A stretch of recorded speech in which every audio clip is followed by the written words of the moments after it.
ఇప్పుడు పశువుల ఆరోగ్యానికి వచ్చేసరికి వీటి లోపల ముఖ్యంగా వచ్చేసి తిరిగి కట్టలేకపోవటము, మూగేద లాంటి సమస్యలు అనేవి అసలు ఆ ప్రాబ్లం అన్న మా డైరీలో లేదండి. లేదు.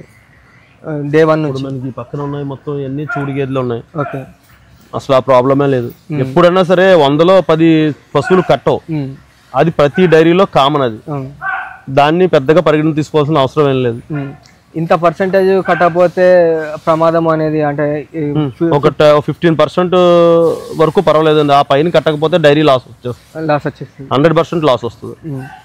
దాన్ని ఎప్పటికప్పుడు చూసుకుంటా ఒకవేళ బై ఛాన్స్ కట్టకపోయినా సరే వాటిని మారుస్తూ ఉండాలి.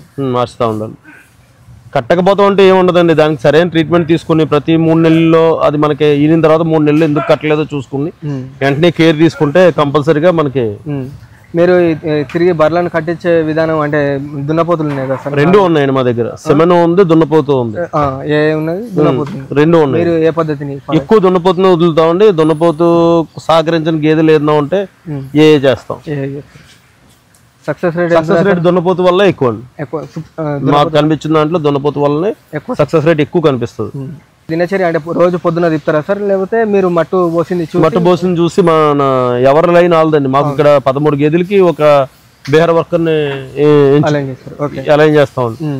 ఆ 13 గేదెలకి సంబంధించి ఇంకా అతనికే సంబంధం. అన్ని ఎదకొచ్చినా ఇంకోటి వచ్చినా 13 గేదెలకి అతనే చూసుకోవాల్సి ఉంటుంది.